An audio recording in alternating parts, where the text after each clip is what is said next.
everyone, if you would please take your seats.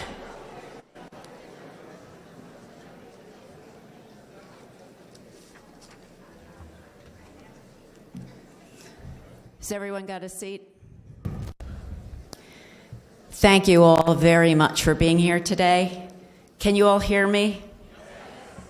My name is Lauren Gross, and I'm the director of the Gross Family Center for the Study of Anti-Semitism and the Holocaust.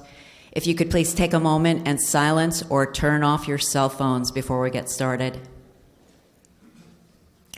Thank you. I would also like to call out, we have two teachers that I know of here today, and one of them has brought a bunch of her students, so would you please stand and be recognized?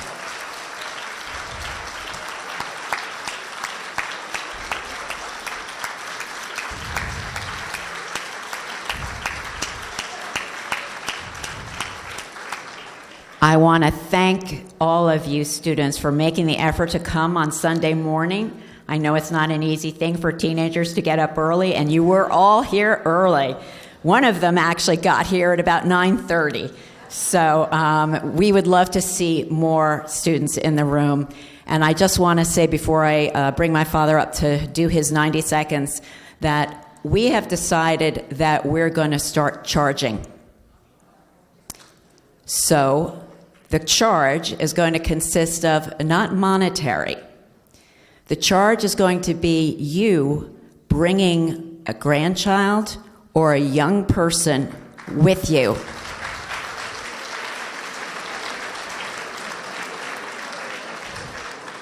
So that we can teach this younger generation, especially in light of this new rampant anti-Semitism. And with that, I'm going to turn it over to Paul Gross.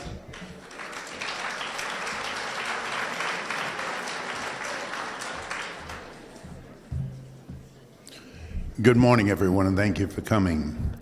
I got to digress for a minute and put us back in history. 1658 in this country, 15 Sephardic Jewish families arrive in Newport. And within 50 years or so, they build a synagogue. And at the time of the revolution, there were 25 Jewish families there. And for whatever reason, they invite, and he agrees, George Washington to come there and speak to this group of Jews. And maybe people don't realize that, but this is true. He goes to Newport. Now, I have to tell you, from Virginia to Newport, horseback, there's no trains, planes, wouldn't you name it. So you're talking about anywhere from a week to 2 weeks horseback. In any event, afterwards, he writes a letter to the congregation, which I want to read some parts of, because it refers to anti-Semitism. I rejoice in the opportunity of assuring you that I shall always retain a grateful remembrance of the cordial welcome I experienced on my visit to Newport. The citizens of the United States have a right to applaud themselves for having given mankind examples of enlarged and liberal policy. For happily, the government of the United States, which gives bigotry no sanction, to persecutions no assistance, requires only that those who live under the protection should demean themselves as good citizens. May the children of the stock of Abraham, who dwell in this land, continue to merit and enjoy the goodwill of other inhabitants. Now you're talking George Washington, and again, we appreciate his words of wisdom, and I'm sure you'll appreciate today's speaker, Dr. Berkowitz.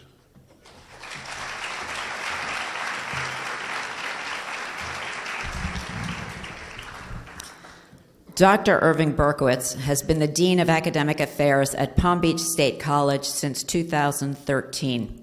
He is the son of survivors of the most infamous extermination camp of the Nazi Holocaust, Auschwitz-Birkenau. Dr. Berkowitz is a widely respected scholar and public speaker on the Holocaust and contemporary anti-Semitism. In 2016, Dr. Berkowitz was awarded a Holocaust Fellowship to the Harvard of Holocaust Studies, the prestigious international school for Holocaust studies in Jerusalem, where he was a scholar in residence. In 2018, Dr. Berkowitz completed a fellowship as a scholar in residence at Oxford University's renowned Institute for the Study of Global Anti-Semitism and Policy, with a small group of the brightest minds in the world devoted to advancing our knowledge of the roots and ramifications of global anti-Semitism. In 2019, Dr. Berkowitz received the 2019 Dr. Martin Luther King Jr. Distinguished Leadership Award for a lifetime of leadership, scholarship, advocacy, and service in relation to racism, anti-Semitism, hatred, and discrimination. I am so proud to call him a dear friend, a Gross Family Center board member, and a towering figure in his field. It is my great honor and privilege to welcome back Dr. Irving Berkowitz.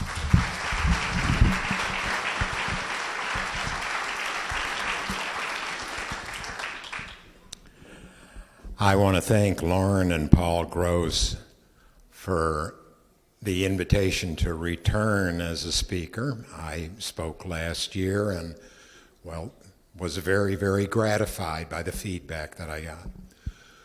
But I also want to take a moment to acknowledge that Lauren and Paul Gross, hands down, provide the most insightful lecture series anywhere you'll find.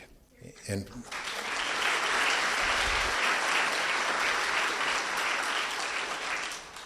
the purpose behind it is to fill this growing void of knowledge about the Holocaust. I have studied the Holocaust and anti-Semitism for decades, and I have never seen something so disquieting as the ignorance that people have when it comes to the Holocaust. Today's lecture on Babi Yar, the Holocaust by Bullets, is a commemorative lecture. Tomorrow, we celebrate 75 years since the liberation of Auschwitz. I lost most of my family in Auschwitz.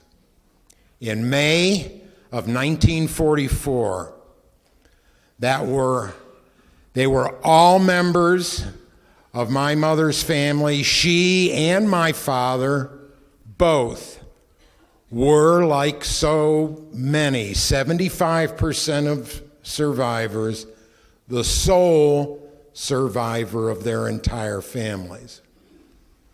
My mother spent 4 months in Auschwitz before being transferred to 5 other camps. 5 other camps.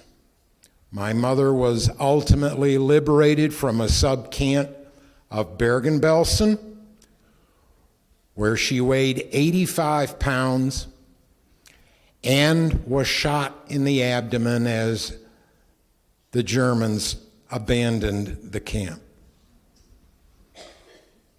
When the Russians liberated the camp, they walked into the factory where she and 1,000 other women were working. And as far as they could see, they saw corpses. And as they walked around, they heard a few moans and groans, one of whom was my mother. Ladies and gentlemen, in 2019, just this past year, the state of Israel, with the largest number of Holocaust survivors, 192,000 Holocaust survivors today. We lost 15,000 last year. I'm going to estimate that worldwide we probably have about 300,000 Holocaust survivors.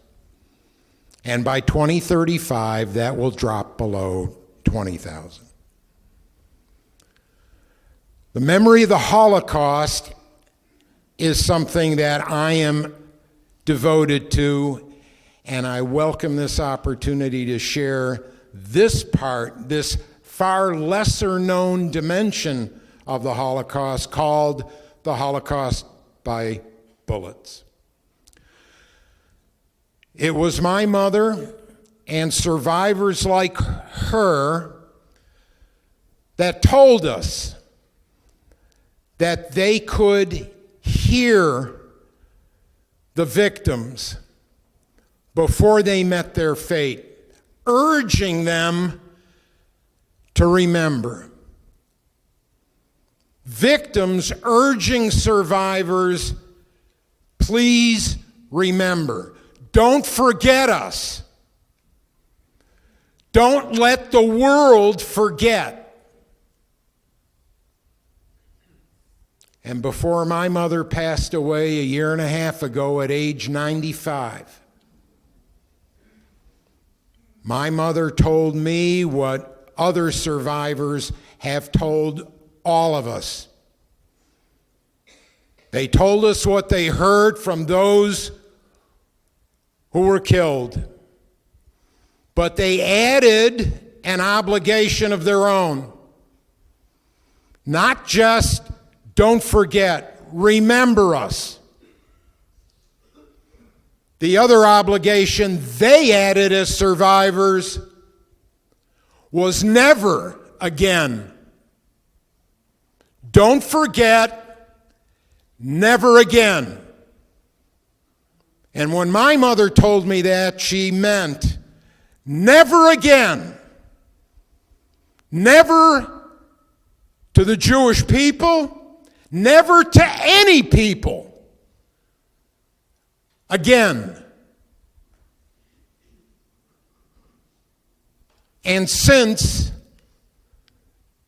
the end of the war within a war, the war against the Jews, ladies and gentlemen, there have been 42 genocides since the end of the Holocaust. What have we learned? The reason I give talks like this is because knowledge of the genocide of the Jewish people, the Holocaust by bullets, meaning the genocide by mass shootings. Ladies and gentlemen, the Holocaust was not initially or even exclusively about deportations and concentration camps and gas chambers and crematoria. It was not about that initially. The Baba Yar massacre, the ghastly and gruesome massacre of 33,771 Jews in 2 days, September 28 and 29, 1941. 33,771 men, women, children, and elderly shot in graves dug by them or for them in 2 days. This was before concentration camps and gas chambers.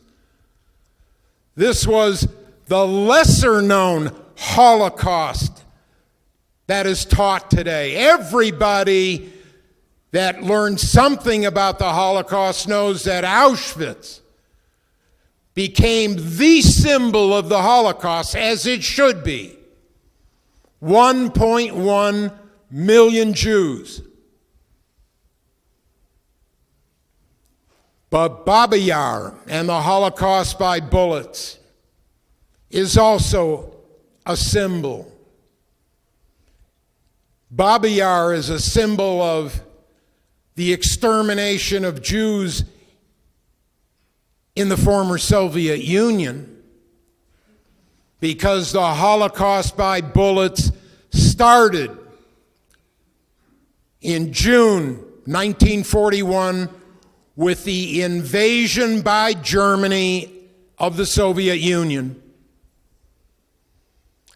This is not a history lecture, but you must know that in 1939, Hitler and Stalin signed a non-aggression pact. They decided to divide Poland, where 3 of the 6 million Jews resided. The Soviet Union annexed eastern Poland, Germany, West Poland. But it was never Germany's intention to maintain peace with Russia. It was always their intention to expand east.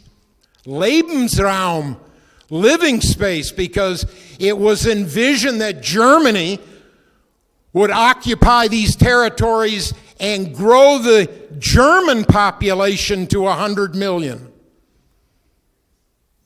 And also ethnically cleanse those territories of non-Germans. So certainly Poland became a staging point for the invasion of Russia, with what would be the largest invasion force in military history. Germany invaded Russia in June 1941 with 3 million soldiers. 3 million soldiers along a border, a front of 1,800 miles.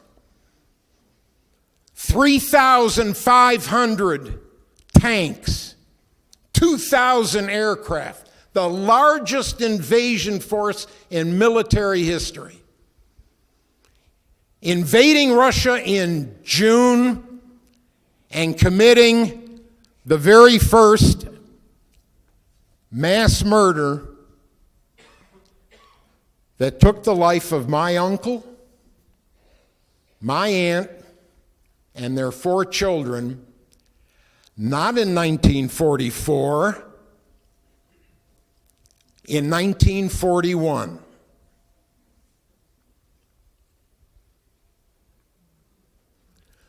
Before I go there, here are the orders by Hermann Goering to Reinhard Heydrich. Reinhard Heydrich was the man responsible for the final solution to the Jewish question.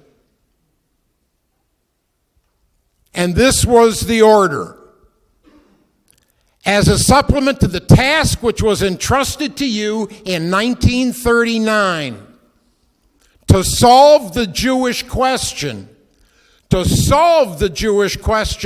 by emigration and evacuation.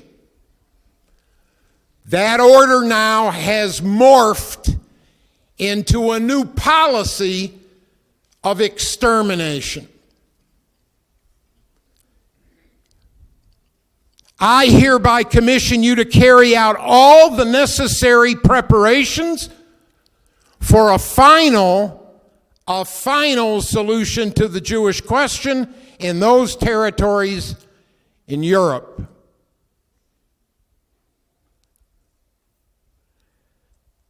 This is the Holocaust that everybody knows. This is Poland with its Reinhardt camps, its 6 extermination camps. Chelmno, 320,000 Jewish deaths. Belchik, 600,000. Treblinka, closer to 950,000. There were no survivors at Treblinka. Majdanek, 360,000. Auschwitz, 1.1 million Jews. I put this up here because I wanted you to see the map that captures.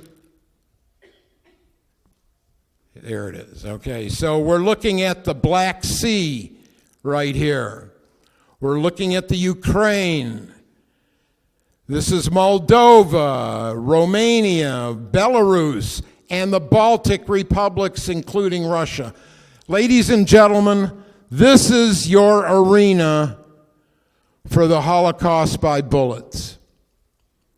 1941 to 1943, early 44, 1.5 to 2 million Jews.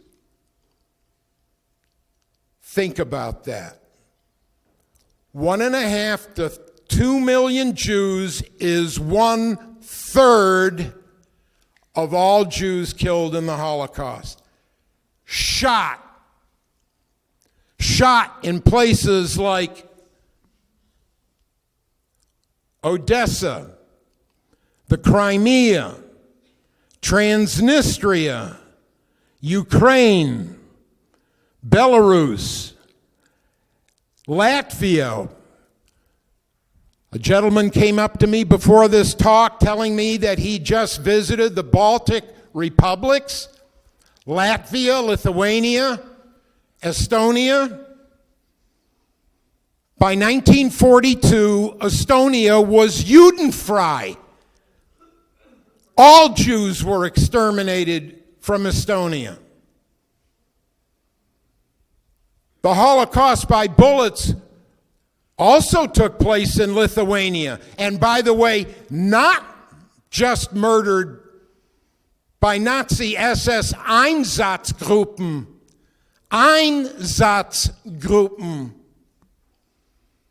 The German for mobile killing squads. They were always on the move, assigned to their territory, looking for shtetls. After the Wehrmacht, after the soldiers went through, then came the 3,000 Einsatzgruppe. The most feared Nazis, the ones that had no compunctions shooting children and women or burying them alive. But it was not just these SS Einsatzgruppen that did the shooting. They had collaboration. They had collaborators in Ukraine, in Moldova, in Romania, in Belarus, in Lithuania, in Latvia. There were far more collaborators locally that did the shooting and the rounding up.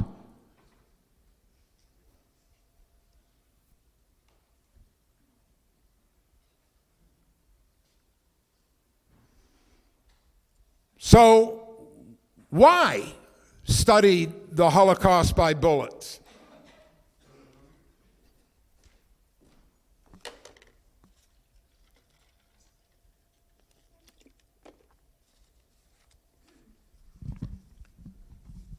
Because as I mentioned before, as the Holocaust fades in our memory, and young people aren't taught about the Holocaust, then articles like this appear in scholarly journals,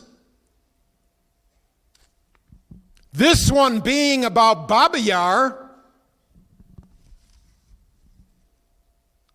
and the first sentence reads, "The memory of the massacre of Jews at Babi Yar is painful to all politicians. But the evidence shows that it never happened." But the evidence shows that it never happened. Holocaust denial, Holocaust revisionism. I have actually been told more than once that nobody wants to hear about the Holocaust. That Jews don't just tell about it, they dwell upon it. When I talked to my rabbi at Yad Vashem, and he asked me, he said, "What don't you want to study?" And I said, "What I don't want to study?" He said, "Yeah." I said, "I don't want to study Holocaust denial." And he goes, "Okay." And I looked at him and I said, "What? What's wrong? If that's what you want." I said, "I can see you disapprove. Tell me why." And he said to me, "I know you think that it's only about the denier in your audience."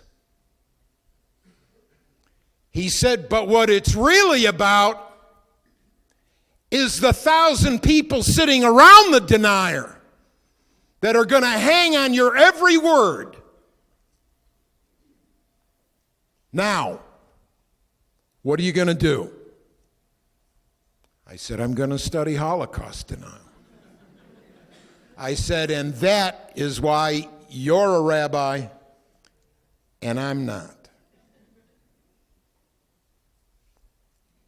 Holocaust denial is filling the void left by the lack of Holocaust education.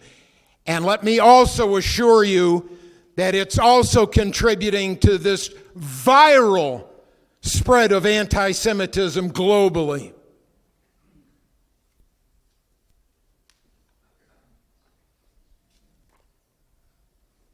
Yes, I've heard some people say that Shoah business is big business. There's no business like Shoah business. I've heard people say that, yes, there are professional survivors.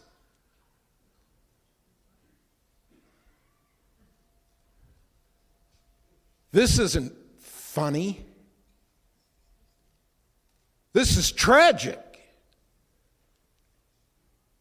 That a generation of young people have no idea, never heard of Auschwitz, never heard the word Holocaust, or have been taught that far less than 6 million Jews were killed.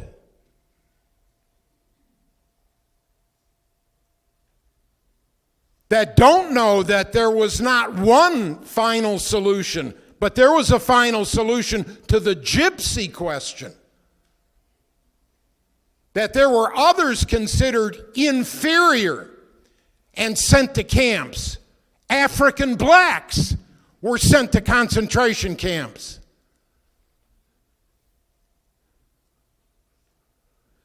Ladies and gentlemen, this was the period where hatred was public policy.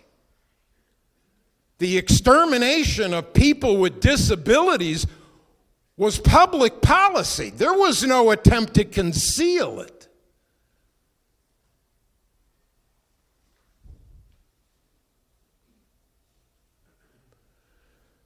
So here's a map. The former Soviet Union. So here are your Baltic republics from the Black Sea to the Baltic Sea. From the dividing line of Germany now, the new Germany in western Poland, all the way to Russia. This was the arena where there were 2,500 killing sites.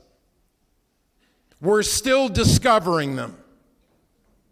2,500 mass shooting sites. Right there. We can't even put a dot for every one of them. But you see where they are. From Russia,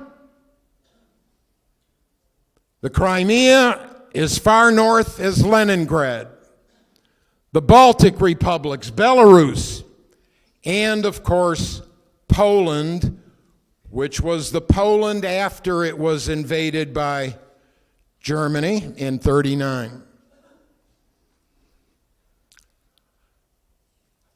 I told you I lost members of my family.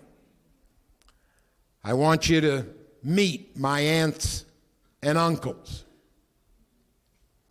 On my father's side, one brother, 2, 3, 4, 5, 6, 7 brothers, 1, 2, 3 sisters. My father lost 8 brothers and 3 sisters. This was his village, Khust. This was considered what they called Transcarpathian, the Carpathian Mountains that began in what was the former Slovakia. This used to be Slovakia. Khust on the border of Hungary. This is Transcarpathian. And as you can see here, in 1941, they rounded up Jews and took them by train to Kolomaya, and then they marched them to the very first mass murder site where my uncle, my aunt, and their 4 children were murdered. And this, ladies and gentlemen, is the document from Yad Vashem. Let me point it out to you. My uncle, he was my father's oldest brother. My uncle Mordechai was married to Sarah, and they had 4 children. Chaim was 9, Malka was 7, Aharon was 5, and Frida was 3. The document, status according to the source, murdered. Where? In Kamenets-Podilsky. Right there. Taken from here to there, and 23,600 Jews executed. Before Baba Yar, a month before Baba Yar.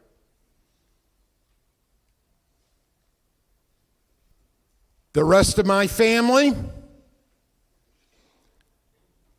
you see Romania here, you see that part. This is what made the real Holocaust with camps, what made it so efficient, because the Nazis had 1,600 trains, 100-car trains, running 24 hours. Without a rail network like that, it could never have accomplished what it did. All of these brought victims to Auschwitz, and as you can see, that point right there would be where the rest of my family was taken during the infamous Hungarian transport. 450,000 Hungarian Jews from May to July 1944. And that's where they ended up. And here are some rare images. And oh, by the way, the Einsatzgruppe were very proud to take photographs. And the commanders of the Einsatzgruppe took the photographs and submitted them to Reinhard Heydrich in Berlin as part of their regular reports. The Holocaust by bullets was one of the best documented aspects of the Holocaust. Daily reports of locations, of victims. Imagine looking at a photograph like this and thinking that any one of them could be members of my family. But what matters is they're all members of my tribe. There were children and women and elderly there. This is the march from the city to the outskirts. And this is what was left.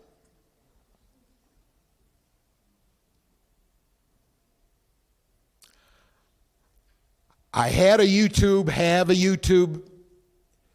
interview of one survivor. I'm not going to show it to you, but know that Kamenets-Podilsky was the first large mass murder. It wasn't the largest, but it was one that touched me personally. And this is how it must have looked in the Ukraine. Standing in a grave or in a ravine and being shot on the spot. But you should know that in many other places in the Holocaust by bullets, they were shot in broad daylight, where victim came face to face with their executioner. This was not a gas chamber. Face to face with their executioner, and oftentimes in full view of their neighbors.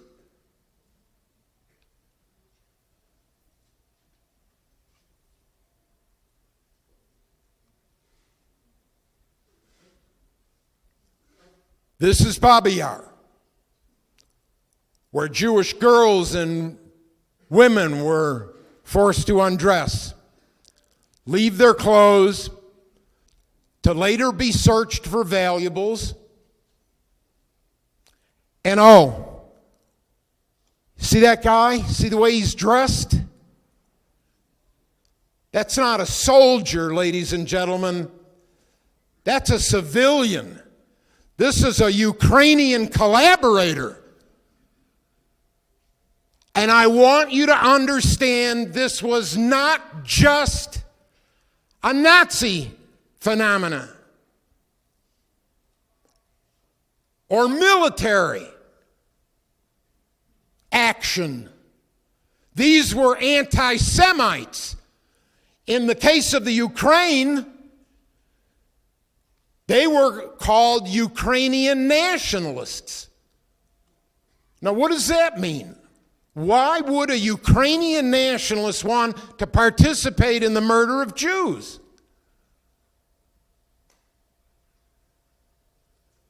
Go back to the Stalin era, 1932-33, when Stalin punished the Ukraine for wanting to be independent.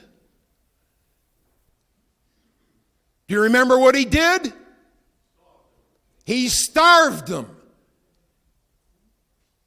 He hermetically sealed the Ukraine and kept them from eating the very food they grew. 20 million Ukrainians starved to death under Stalin. Ukraine, does it want its independence? Ladies and gentlemen, Russia just annexed the Crimea from the Ukraine recently. Why? Because Ukraine still wants its independence.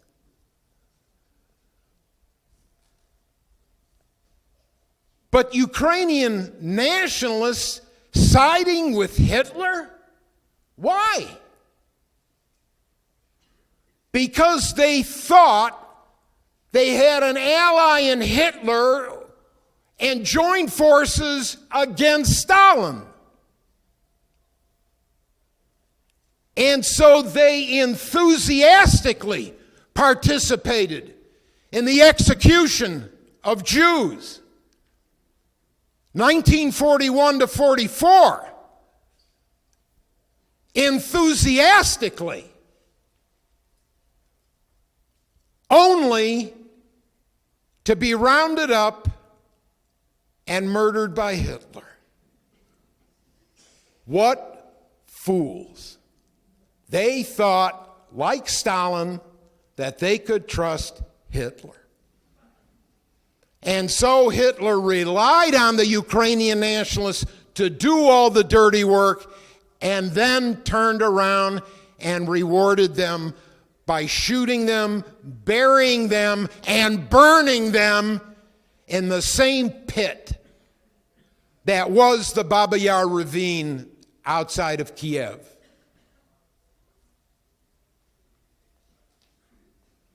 Actual images, ladies and gentlemen.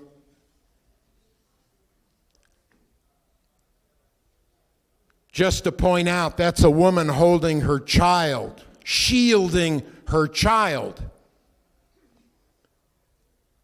As this Einsatzgruppe soldier shoots her. Oh, and by the way, those are 2 more rifles.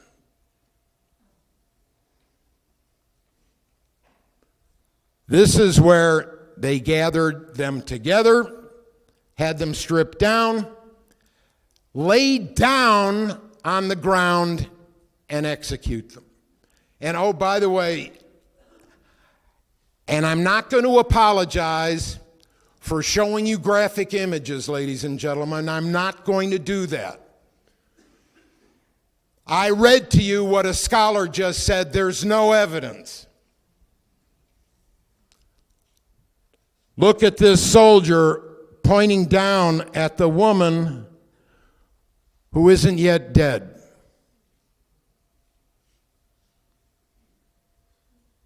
Latvia. Rumbala Forest, Latvia. 25,000 Jews murdered in 2 days. Second only to the mass shooting in Baba Yar. Rumbala Forest. And now I want you to meet the monsters behind the Holocaust by bullets. Yes, I want you to see their faces. I know you can't read their names back there, but allow me to give you a little biography. Kurt Eberhard, military governor of Kiev, appointed by the Nazi regime.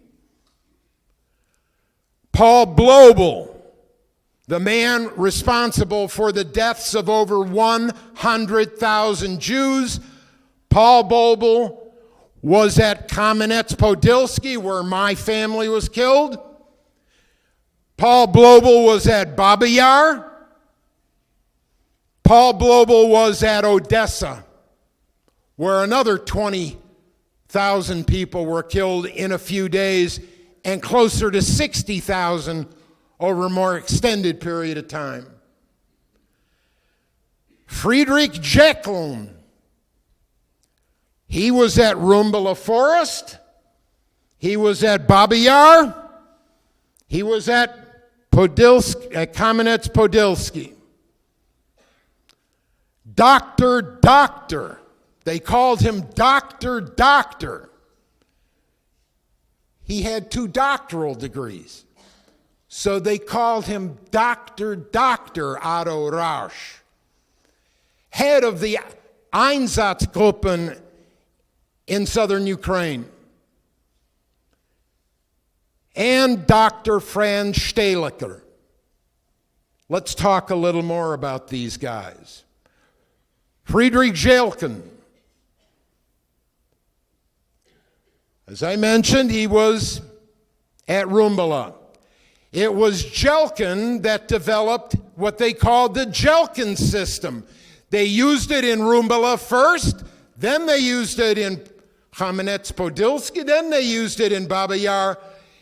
He developed a system where the victims would be collected, marched to this location, they would have their clothes removed, they would then march 20 to 30 of them at a time into an open pit, lay them down in the same direction, shoot them in the heads, put a layer of soil over them, and then bring the next group in and have them lay on top of them in the same direction. This was Jekyll's, what he called his sardine packing method, for which he was rewarded by the Nazis. What do we know about him? At the end of the war, he was tried in a Soviet International Military Tribunal in Latvia, and he was hung.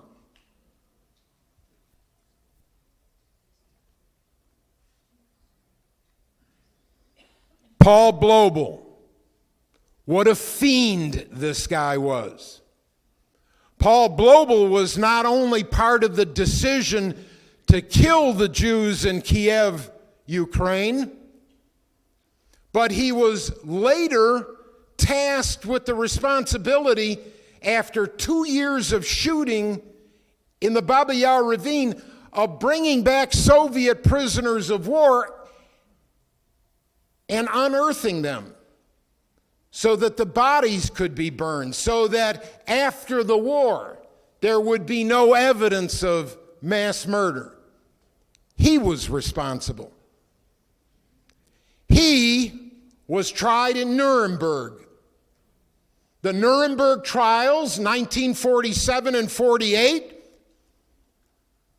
In Nuremberg, 24 Einsatzgruppen members, this one included, 24 of them charged 3 times with 3 charges: war crimes, crimes against humanity, and membership in a criminal organization. 24 defendants, all of them charged 3 times with each charge, all of them but one convicted.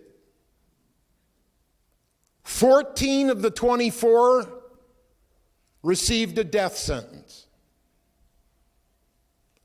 4 of them actually were hung.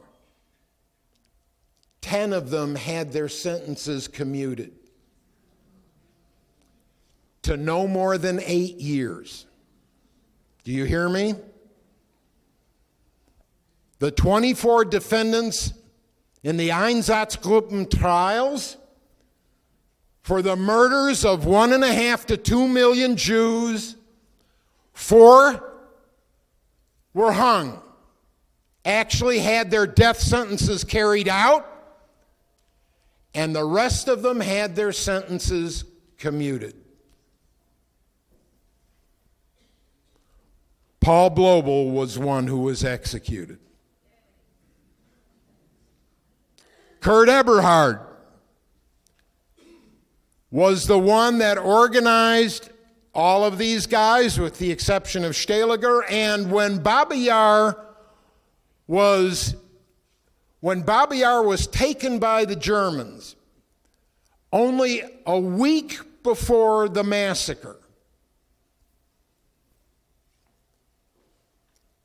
as the German military put their soldiers in hotels and put their officers in a building, a military complex, the NKVD, how many of you have ever heard of the NKVD? It was the forerunner to the KGB. Before Baba Yar was abandoned by the Soviets, the secret police, the NKVD of Stalin's, detonated bombs in the buildings where the German officers were staying and military. Hundreds of them were killed. And these four guys, Eberhard, Blobel, Jekyll, and Rosch, they met and decided that the Jews were to blame. The Jews of Kiev were to blame, and they collectively decided that all of the Jews in Kiev would be killed. This was not Hitler. This was not Reinhard Heydrich. It was these guys right here.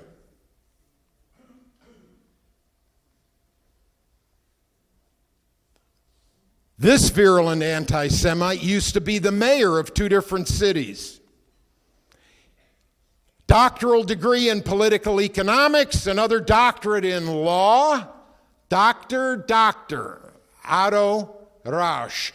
This guy was the one who said that it was not enough for Einsatzgruppe soldiers to do the shooting.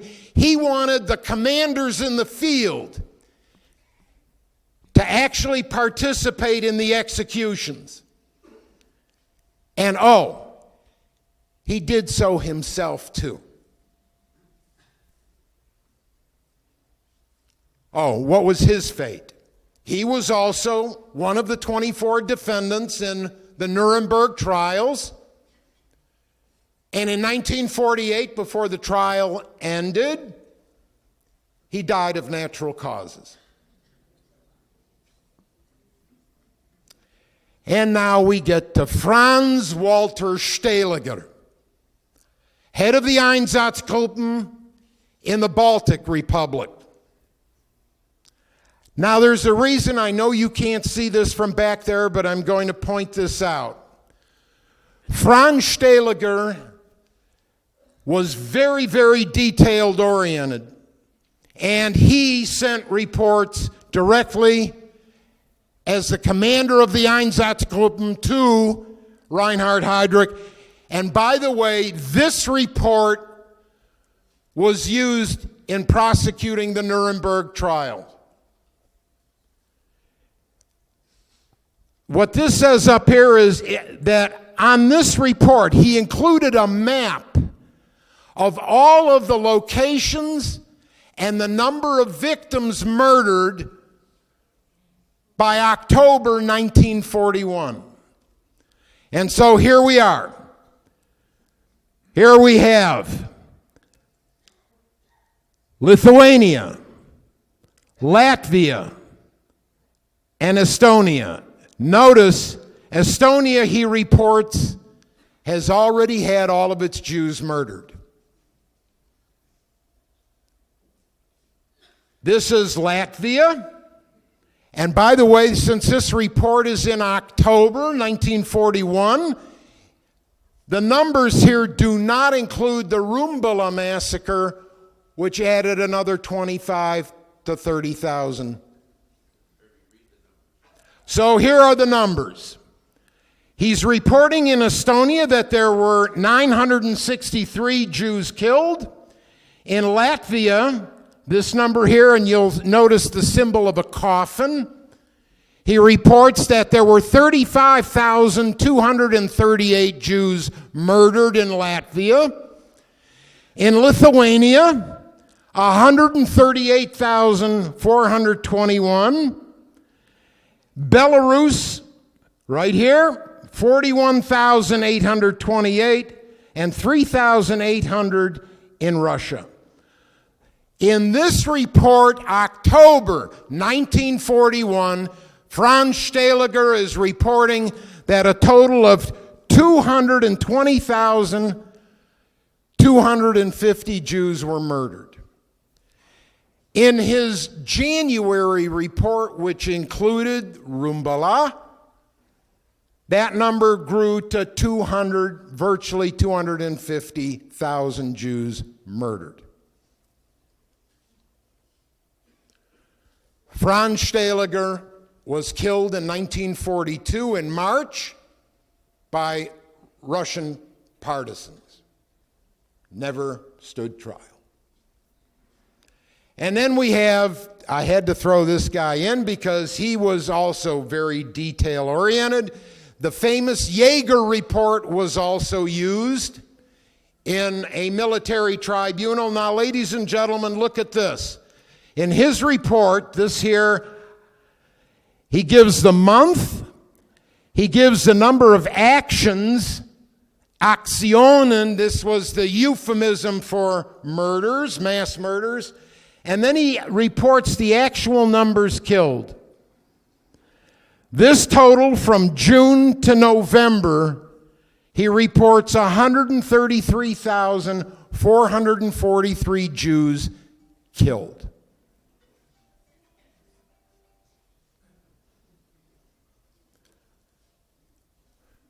This is Babi Yar. This is where they're getting their clothes removed before entering the ravine. And ladies and gentlemen, this is Babi Yar ravine. This was the photograph taken by the German Air Force. This is the ravine, and this is where not only 33,771 Jews were murdered in 2 days, but understand that the Babi Yar ravine was used from 1941 to 1944. There were communists, there were partisans, there were Ukrainian nationalists. This is where some estimate as high as 150,000 people were killed. And by the way, when I tell you 33,771 Jews, that was just in 2 days.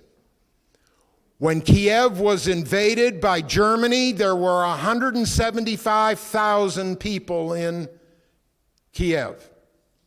175,000 Jews. There were 875,000 citizens in Kiev. 175,000 Jews. 100,000 Jews fled, leaving 70 to 75,000 Jews. And by the way, most of the rest of them were killed in Kiev. Here's an image of Babi Yar from the sky. So I told you that what happened in Babi Yar was when Ukraine was invaded, buildings were bombed. These are actual images of the buildings that killed German officers and soldiers. And this is a photograph taken a day after the Babi Yar massacre was done. Now you see, once again, collaborators joining the SS Einsatzgruppen, going through the mountain of clothes, looking for valuables. Here's where they're cleaning up the pit that people were buried in. And this is a photograph from 1944 when Soviet investigators came and found these bodies in one part of Babi Yar ravine. This, I want to read this to you. This is a Soviet Pravda correspondent who was one of the first to visit the massacre site.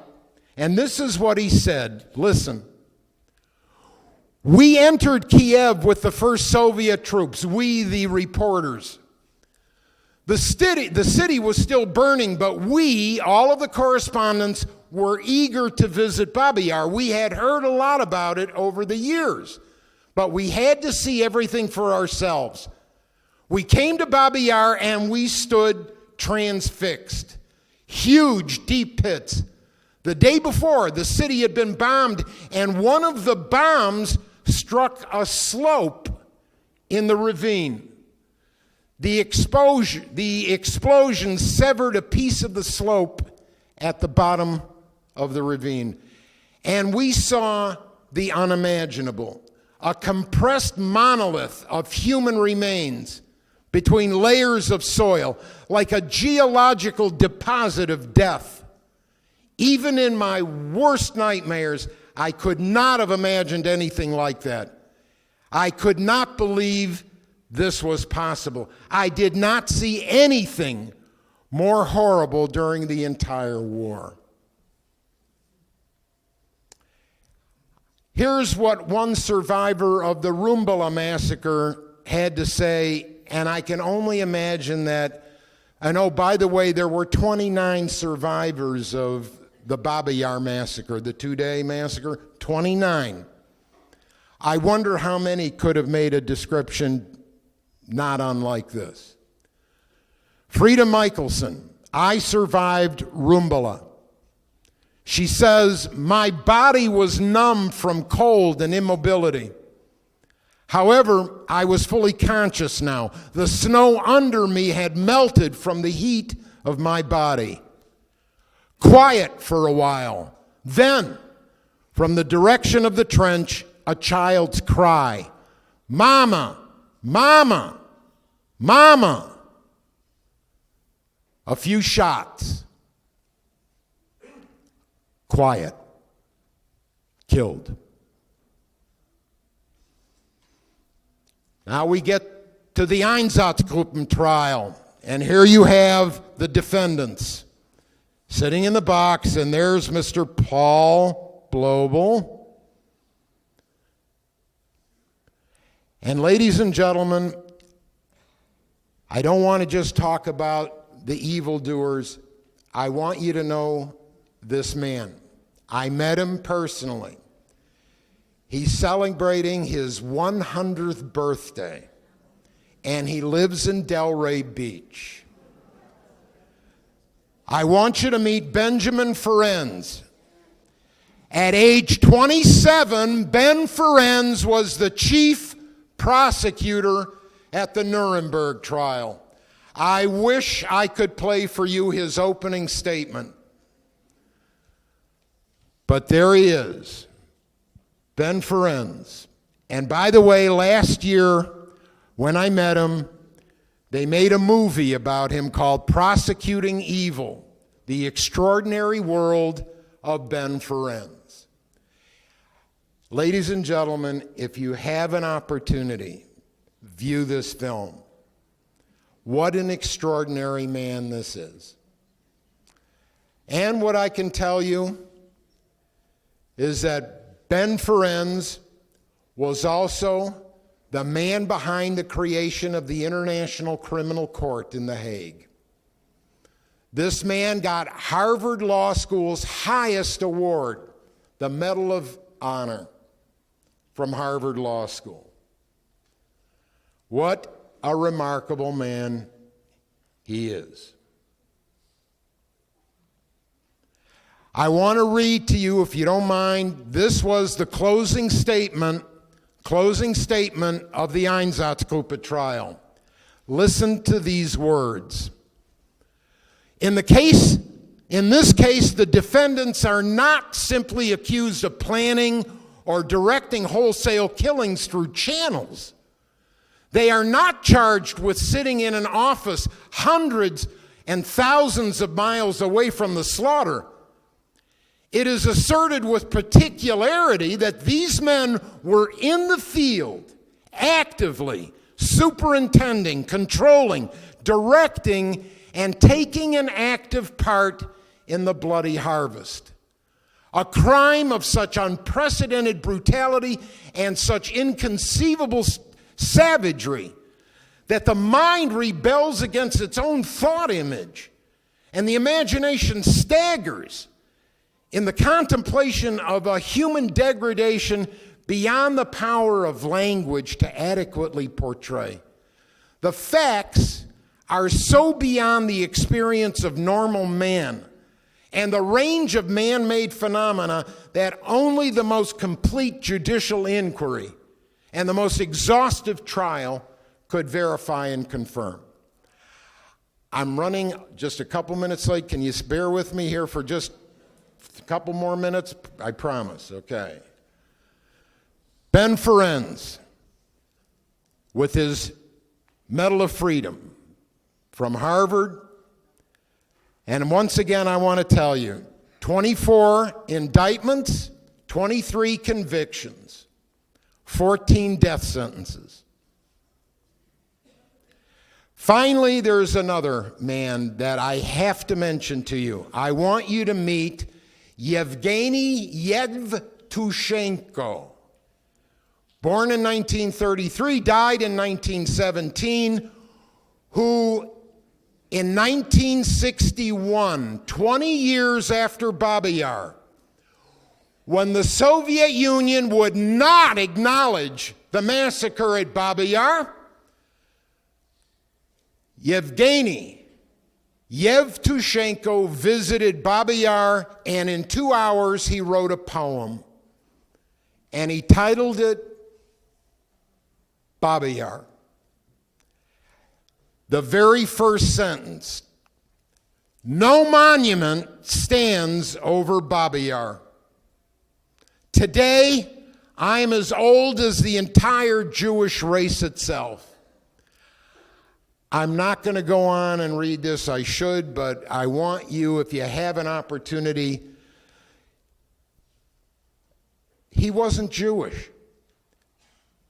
But he, in this poem, says, I feel like a Jew. I'm as hated as he was, a dissident, writing about the Jewish massacre in the Soviet Union. A man that made a nation changed the way it remembered its history, that took responsibility.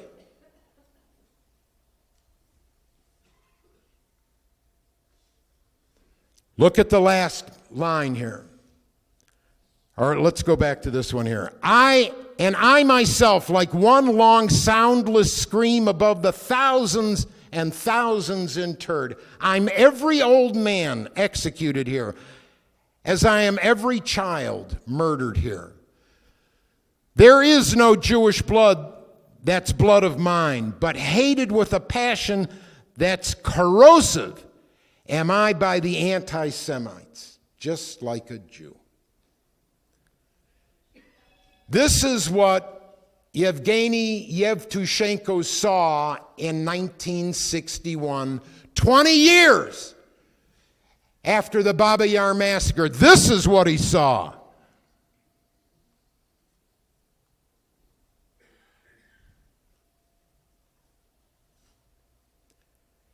He wrote the poem in 1961. He was expelled from the Literary Society, and in 1962, a very famous composer, Dmitri Shostakovich, wrote a symphony number 13 entitled Babi Yar. Not going to play that. And so here are the monuments. Note that the very first monument to appear was in 1976, and notice that it did not mention Jews. It said Monument to Soviet Citizens. Here is the Jewish Memorial, created in 1991, conveniently after the collapse of the Soviet Union. And look at this, ladies and gentlemen. We even have a monument to the murdered Ukrainian nationalists. We have made heroes of them. Memorial to the children, a memorial to the gypsies, and there is a Google Earth image of Babi Yar today. So, if it's all right, I'd like to open the floor, Lauren, to any questions. Do we have any questions? Just raise your hand. Excuse me. Please. Oh, she's back there with the microphone. What happened to the other people that were got away with it, so to speak? The other, you said out of 24, and then they were pardoned and whatever else. They lived their lives. Their sentences were commuted, and they went back to living. Who did the commuting? The commuting was done by Germany. Wonderful. Another question up front? Coming.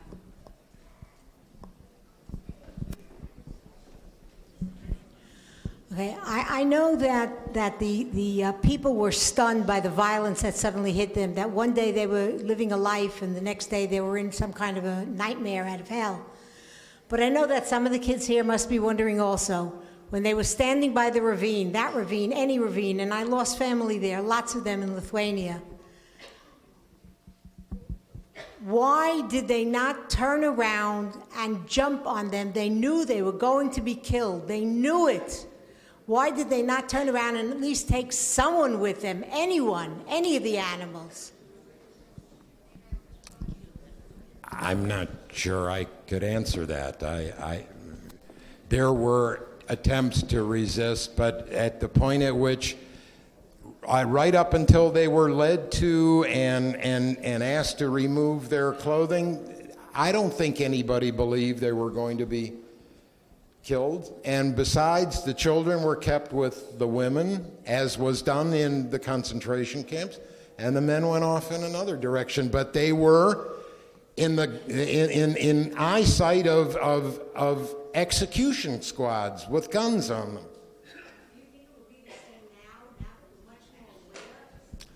I don't know. We have another question here. Did the West have any idea of this Holocaust by bullets?